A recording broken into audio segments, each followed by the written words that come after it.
نحمده ونصلي على رسوله الكريم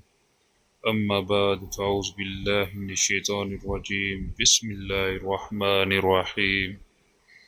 اللهم صل على سيدنا ومولانا محمد وعلى آل سيدنا ومولانا محمد وبارك وسلم وصل عليه۔ دوستو، آج ہم آپ کے لیے نیا ٹاپک لے کے آئے ہیں۔ یہ ٹاپک حضرت مولانا جلال الدین رومی، جو مولانا روم کے نام سے مشہور ہیں، ان کی مشہور کتاب فی محفی، جن کو ملفوظات رومی کے نام سے بھی جانی جاتی ہے۔ دوستو، اس کا پہلا ٹاپک ہے عالم اور صحبت عمرا۔ اس میں آپ فرماتے ہیں، حضور سرور کائنات صلی اللہ علیہ وسلم نے فرمایا،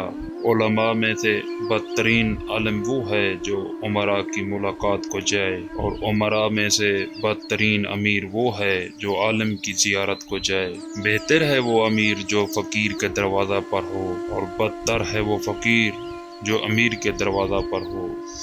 لوگوں نے ارشاد نبوی صلی اللہ علیہ وسلم کا یہ مطلب لیا ہے کہ عالم کو کسی امیر کی زیارت کے لیے نہیں جانا چاہیے تاکہ اس کا شمار بدترین علماء میں نہ ہو۔ اصل مطلب وہ نہیں جو یہ لوگ سمجھے ہیں، بلکہ اس کے معنی یہ ہیں کہ عالموں میں سے بدترین عالم وہ ہے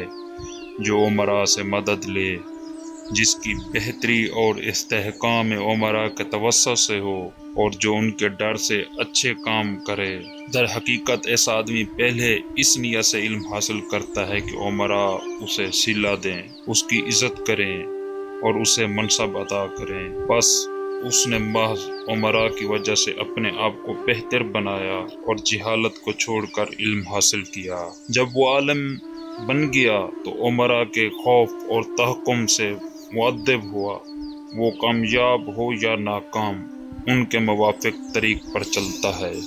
ظاہر ہے کہ جب عالم کی یہ کیفیت ہو تو خواہ امیر اس کی زیارت کو جائے اور خواہ وہ امیر کی زیارت کرے، ہر حالت میں زائر عالم ہی ٹھہرتا ہے اور امیر معذور رہتا ہے۔ آگے آپ فرماتے ہیں، اس کے مقابلے میں اگر عالم نے عمرا کی وجہ سے علم حاصل نہیں کیا بلکہ اول سے آخر تک اس نے تحصیل علم خدا کی خاطر کی، اور اس کا طریقہ کار جد و جہد نیکی کے لیے تھی کہ یہ اس کی طبیعت کا تقاضا تھا، اور وہ علم کے بغیر رہ نہیں سکتا تھا، جس طرح مچھلی پانی کے بغیر زندہ نہیں رہ سکتی، تو ایسے عالم کی رہنمائی اور تادیب عقل کرتی ہے، بلکہ اس کے زمانہ میں ساری دنیا اس کی ہیبت سے ادب کرتی ہے اور اس کے سایہ اور پرتاؤ تک سے مدد چاہتی ہے، خواہ وہ اس سے آگاہ ہو یا نہ ہو۔ ایسا عالم اگر امیر کے پاس جائے تو امیر زائر ہے اور وہ معذور، کیونکہ ہر حالت میں امیر ہی اس سے کچھ لیتا اور فائدہ اٹھاتا ہے اور مدد حاصل کرتا ہے، اور وہ عالم اس امر سے بے نیاز ہے، بالکل ایسے ہی جیسے آفتاب نور بخشنے والا ہے۔ اس کا کام عطا اور بخشش ہے۔ اس کا عام طریقہ ہے کہ وہ پتھروں کو لال اور یاقوت بناتا ہے، اور مٹی کے پہاڑوں کو تانبا، سونا، چاندی، لوہا بنا دیتا ہے، مٹی کو سرسبز اور تازہ کرتا ہے، اور درختوں کو قسم قسم کے پھل بخشتا ہے۔ آفتاب کا پیشہ عطا ہے، وہ بخشش کرتا ہے، خود کچھ قبول نہیں کرتا۔ چنانچہ ایک عربی ضرب المثل ہے، ہم نے دینا سیکھا ہے، ہم نے لینا نہیں سیکھا۔ مولانا عبد الماجد والے نسخے میں اس سے آگے یوں ہے، خدا تعالیٰ نے فرمایا، اپنے علم، طاقت اور اختیارات پر تکیہ نہ کر، مجھے ہی عالم، قوی اور قادر سمجھو، تاکہ تمہیں غیر سے مدد مانگنے اور امیروں اور بادشاہوں کے سامنے التجا کرنے سے بچاؤں۔ کہو، ہم تیری عبادت کرتے ہیں اور تجھ ہی سے مدد چاہتے ہیں۔ ایک آیت کی تفسیر آپ اس طرح کرتے ہیں، میری طبیعت چاہتی ہے کہ میں اس آیت کی تفسیر کروں، اگرچہ یہ میری اس گفتگو کے مناسب حال نہیں، پھر بھی میری طبیعت کا یہ اقتضا ہے تو میں تفسیر کر ہی دیتا ہوں۔ خدا تعالیٰ فرماتا ہے، اے پیغمبر صلی اللہ علیہ وآلہ وسلم، ان قیدیوں سے جو تم مسلمانوں کے قبضے میں ہیں یہ کہہ دو کہ اگر خدا تمہارے دلوں میں نیکی دیکھے گا تو جو کچھ تم سے چھینا گیا ہے اس سے بہتر تمہیں عطا کرے گا، اور تمہیں بخشے گا، اور اللہ بخشنے والا مہربان ہے۔ اس آیت کی شان نزول یہ تھی کہ حضور سرور کائنات صلی اللہ علیہ وسلم نے کافروں کو شکست فاش دی تھی۔ ان میں سے کچھ قتل ہو گئے تھے اور ان میں سے بہت سے کافر دست و پابستہ کر کے قیدی بنا لیے تھے، اور ان اسیروں میں حضور صلی اللہ علیہ وسلم کے ایک چچا عباس رضی اللہ تعالیٰ عنہ تھے۔ یہ لوگ قید و بند اور عجز و مذلت میں ساری رات گریہ وزاری کرتے رہے۔ ان کی ہر امید منقطع ہو چکی تھی اور وہ قتل کیے جانے کے انتظار میں تھے۔ حضور سرور کائنات صلی اللہ علیہ وسلم نے انہیں دیکھا اور ہنس دیے۔ کافر بولے، دیکھا، اس میں بشریت ہے۔ یہ جو دعویٰ کرتا تھا مجھ میں بشریت نہیں ہے، سچ نہ تھا۔ اس نے ہماری طرف آنکھ اٹھا کر دیکھا ہے اور ہمیں توق و زنجیر میں جکڑے ہوئے اپنے قیدی پایا ہے تو بہت خوش ہوا ہے، بالکل ایسے ہی جیسے اہل نفس لوگ دشمن پر فتح پا کر اسے پنجہ قہر میں دیکھتے ہیں تو بہت شادماں ہوتے ہیں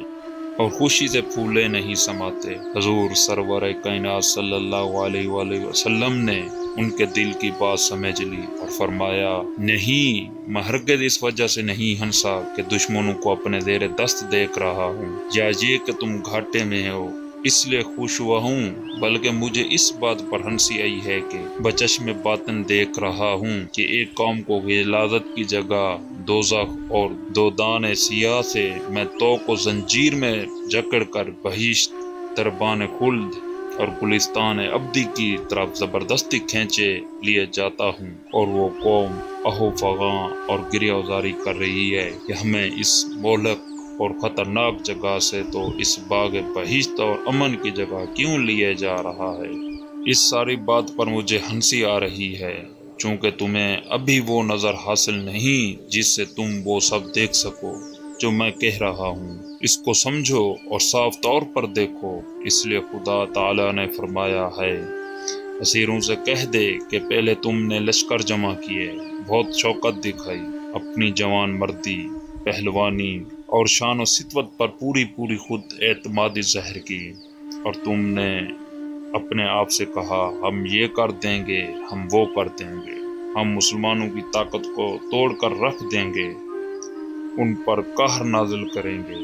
تم نے اپنے آپ سے کسی کو قوی تر نہ سمجھا اور نہ اپنے آپ سے کسی کو زیادہ زبردست اور سخت گیر تسلیم کیا، لیکن تم نے جو بھی منصوبہ باندھا کہ اس سے یوں ہو جائے گا اور یوں ہو جائے گا، نتیجہ اس کے برعکس ہی نکلا۔ اب تم پر خوف طاری ہے، پھر بھی تم نے اپنی اس حرکت سے توبہ نہیں کی۔ تم مایوس ہو چکے ہو اور تمہیں اپنے آپ پر قدرت حاصل نہیں رہی، تو اب چاہیے کہ تم مجھے قوت اور شوکت کی حالت میں دیکھو، اپنے آپ کو میرے مقہور سمجھو تاکہ تمہارے کام آسان ہوں،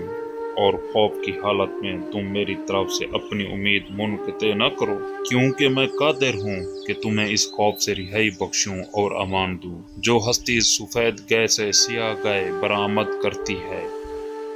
وہ یہ بھی کر سکتی ہے کہ سیاہ گائے سے سفید گائے برآمد کرے، جیسا کہ قرآن مجید میں ارشاد ہوا ہے، تولج اللیل فی النہار وتولج النہار فی اللیل وتخرج الحی من المیت وتخرج المیت من الحی، تو داخل کرتا ہے رات کو دن میں اور دن کو رات میں، اور تو نکالتا ہے زندہ کو مردہ سے اور مردہ کو زندہ سے۔ اب کہ تم اسیری کی اس حالت میں ہو، میرے حضور سے امید منقطع نہ کرو تاکہ میں تمہاری دستگیری کروں۔ خدا کی رحمت سے تو کافروں کے سوا اور کوئی مایوس نہیں ہوتا۔ اب اللہ تعالیٰ فرماتا ہے کہ اے اسیرو، اگر تم اپنے پہلے مذہب سے پھر جاؤ اور خوف کی حالت میں میری طرف دیکھو اور ہر حالت میں اپنے آپ کو مقہور سمجھو، تو میں تمہیں اس خوف سے نجات دوں گا، اور تمہارا ہر وہ مال جو لٹ گیا ہے اور ضائع ہو چکا ہے وہ سب کا سب تمہیں دوں گا، بلکہ اس سے دگنا اور اس سے بہتر دوں گا، اور اس کے ساتھ ہی تمہیں بخشا ہوا سمجھوں گا اور آخرت کی دولت کے ساتھ ملا دوں گا۔ حضرت عباس رضی اللہ تعالی عنہ نے کہا، میں نے توبہ کی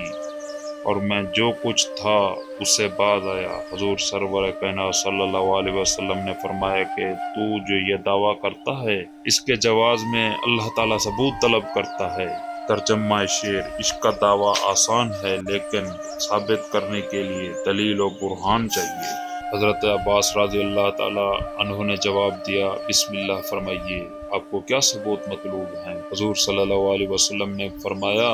تیرے وہ اموال جو بچ رہے ہیں لشکر اسلام کے لیے، ان کا اثار کر تاکہ لشکر اسلام طاقت حاصل کرے۔ اگر تو سچے دل سے مسلمان ہوا ہے اور اسلام اور مسلمانوں کی بھلائی چاہتا ہے تو یہ کر۔ حضرت عباس رضی اللہ تعالیٰ عنہ نے کہا، یا رسول اللہ صلی اللہ علیہ وسلم، میرے پاس باقی کیا رہ گیا ہے؟ سب کچھ ہی تو لٹ گیا، پرانی چٹائی تک بھی تو انہوں نے باقی نہیں چھوڑی۔ حضور سرور کائنات صلی اللہ علیہ وسلم نے فرمایا، دیکھا تو ابھی درست نہیں ہوا، اور تو جو کچھ تھا اس سے سرے منہ نہیں پھرا۔ میں تجھے بتاؤں کہ تیرے پاس کتنا مال ہے اور تو نے اسے کہاں چھپا رکھا ہے، اور کس کے سپرد وہ مال تو نے کیا ہے، اور کس مکان میں تو نے اسے دفن کیا ہے؟ عباس رضی اللہ تعالیٰ نے جواب دیا، حاشا کہ مال نہیں ہے۔ حضور صلی اللہ علیہ وسلم نے فرمایا، کیا تو نے اتنی معین مقدار میں مال ماں کے سپرد نہیں کیا، اور کیا فلاں دیوار میں تو نے اسے دفن نہیں کیا، اور کیا تو نے تفصیل کے ساتھ وصیت نہیں کی کہ اگر میں واپس آ جاؤں تو مال مجھے لوٹا دینا، اور اگر میں سلامت واپس نہ آؤں تو اس میں سے اتنا مال فلاں مصلحت پر صرف کرنا، اتنا فلاں آدمی کو دینا، اور اتنا مال تم رکھ لینا۔ حضرت عباس رضی اللہ تعالیٰ نے یہ سن کر گوشت برد ندان رہ گئے اور سچے دل سے ایمان لے آیا اور بولا، اے خدا کے سچے رسول صلی اللہ علیہ وسلم، میں سمجھا تھا کہ تیرا اقبال دور فلک کی وجہ سے، جیسے حامان، شداد اور نمرود جیسے بادشاہوں کا تھا۔ اب جو کچھ آپ نے فرمایا ہے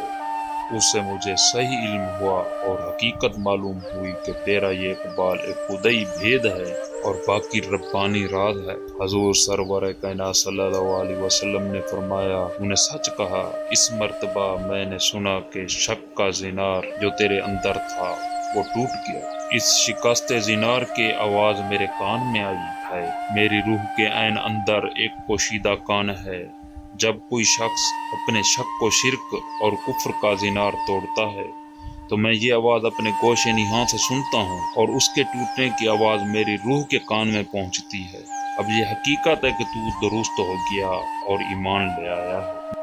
مولانا نے اس کی تفسیر میں فرمایا کہ میں نے امیر پروانہ سے یہ اس لیے کہا کہ پہلے تو اسلام کے لیے پشت بنا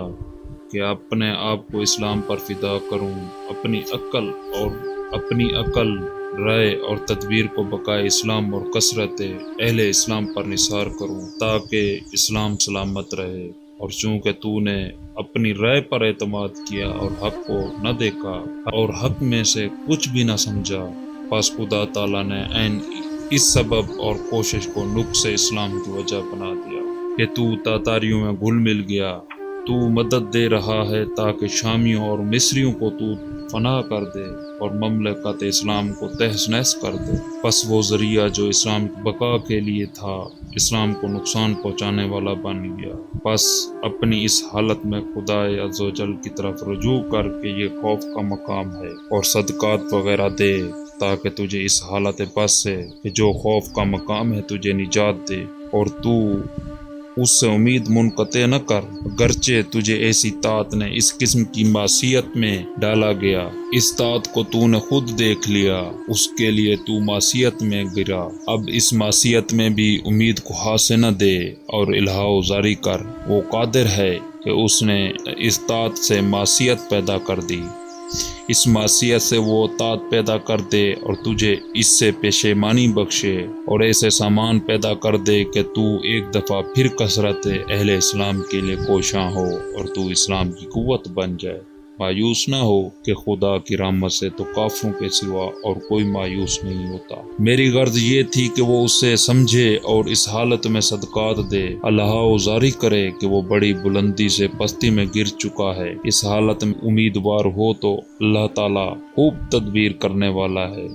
وہ کئی اچھی صورتیں دکھاتا ہے، جن کے پیٹ میں بصورتیں ہوتی ہیں تاکہ آدمی مغرور نہ ہو جائے کہ میری رائے اور میرا کام ہی اچھی صورتیں پیدا کرتا ہے، اگرچہ جو کچھ رونما ہوا ویسا ہی تھا۔ کیا خدا کے رسول صلی اللہ علیہ وسلم حضور سرور کائنات صلی اللہ علیہ وسلم نے اتنی تیز نظر کے باوجود، جو خود منور تھی اور دوسروں کو منور کرنے والی تھی، یہ فریاد نہ کی کہ اے خدا مجھے سب چیزیں اس حالت میں دکھا جس حالت میں وہ در حقیقت ہیں۔ تو ایک خوبصورت چیز دکھاتا ہے اور وہ در حقیقت بدصورت ہوتی ہے،